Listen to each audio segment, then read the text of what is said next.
So like the phone cut out, but like I was saying, Esau has a thing in the world of if you can name something, you can tame it. So therefore, he names all right the chariots of the Lord, so called. He names them UFOs or UAPs because that's him naming it. All right, so therefore by naming it in his mind and to the minds of the people, that don't have understanding, they feel as if they can name it, they can tame it. So that gives them some type of power, and that gives them a that gives them power over what they don't understand, i.e., all right, what's known as spirits. All right, we understand them as spirits. All right, Esau will use his so-called science and his medicinal sections of so-called science.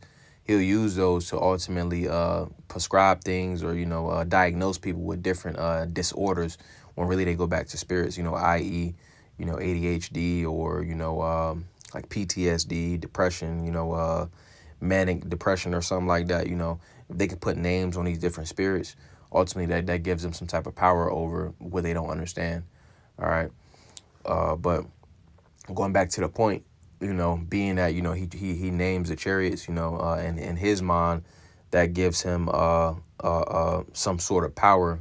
All right, which is really vanity, but that gives him some sort of power in his small mind, as if he has control, but he really doesn't have any type of control. He's just making it seem as if he's controlling the narrative. All right, but it's going to come a certain point in time to where he's not going to be able to use that deception. Even in these times right now, it's to where at first, at one point, he can hide the chariots, RUC, but it's coming to a point to where he has to ultimately talk about the chariots.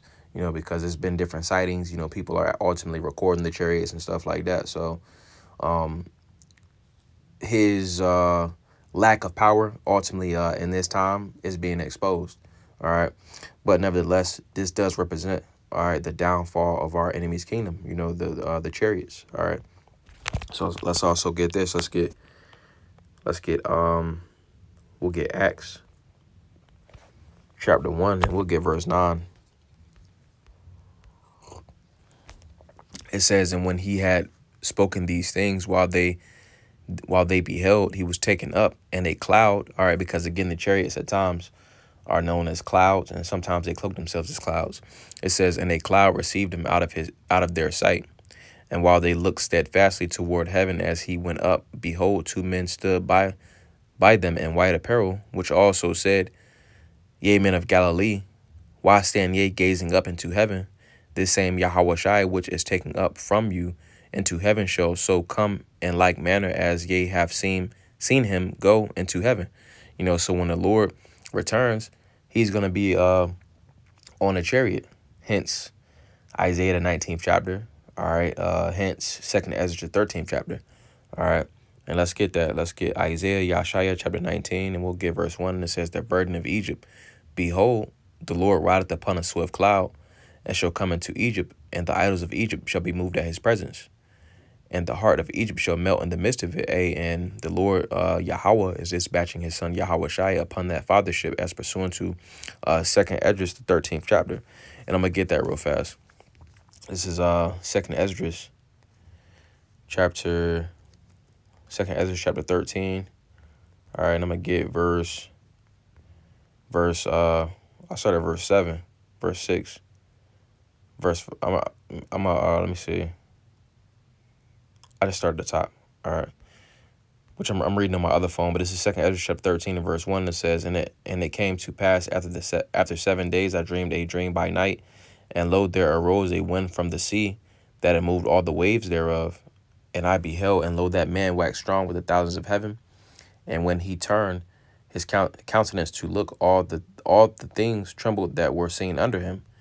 And whensoever the voice went out of his mouth, all they burned that heard his voice, like as the earth faileth when it filleth the fire. All right, and it's talking about the Lord Yahweh Shai, because he's coming back, all right, with the thousands of heaven. All right, verse 5, it says, and after this I beheld, and lo, there were gathered together a multitude of men out of number from the four winds of the heaven to subdue the man that came out of the sea. But I beheld, and lo, he had graved himself a great mountain and flew up upon it. All right, that fathership as pursuant to this right here, verse 1, Isaiah 19:1. All right, that swift cloud. All right, it says, verse 7, but I would have seen the region or place whereout the hill was graven, and I could not. All right, and that's because it was so vast. All right, they've had ships, all right, varying in size, but some of them, was times bigger. I believe times bigger than Earth, like multiple times bigger than Earth. They had some of those bigger than the moon by a couple times. So the chariots can get to a pretty sizable size. But it says, and after this I beheld, and lo, all they which were gathered together to subdue him were sore afraid, and yet durst fight, because they was afraid to fight, you see, but the Lord is going to put it on their spirit, to come up against them.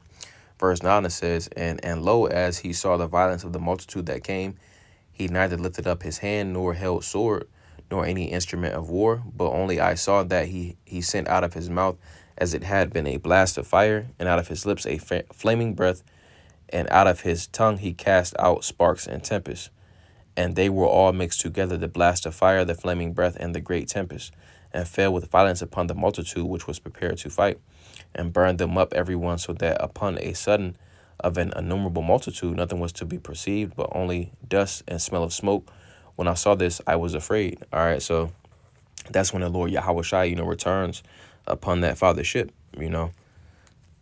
So let's also get this. Let's get Isaiah chapter 66 and verse 15, because this is going into that account as well, because when the Lord comes back, he's coming back for destruction. Scriptures say, think not that I am come to send peace, but a sword, and with the sword you divide, all right, as pursuant to Isaiah 19.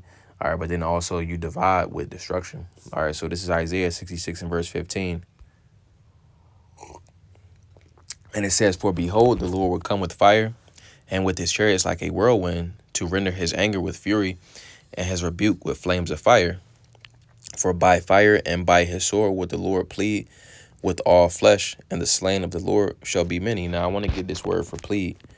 All right, and it reads, it says shapat, and it says to judge, govern, vindicate, punish, to act as a lawgiver or judge or governor, to rule, govern, judge, decide controversy, so judgment is going out. All right, the verdict is going out, you see, because the Lord has already, all right, spoken to the masses of the people. All right, the heathen don't got a chance. You see, it's just that their verdict, their sentencing is being written off to them, or it's being read off to them, and then the Lord is going to bring that judgment. 2/3, they had the opportunity to ultimately take the plea. 2/3 they want to take the plea, so therefore they're gonna have to get laid down with the heathen. All right, because they're spiritual heathen on this side. All right, so finishing it out, Isaiah 66 and 16, it says, for by fire and by his sword will the Lord plead with all flesh, and the slain of the Lord shall be many. So the ICBMs are going to be destroying various different parts of the earth. All right, and with that, all right, the chariots are also going to be doing a cleanup job, as we got in Second Ezra, the 13th chapter. All right, so let's also get we'll get Revelation, and then I'm gonna get one more, and that'll be it. But this is actually, I'm gonna get Isaiah first. This is Isaiah chapter 60.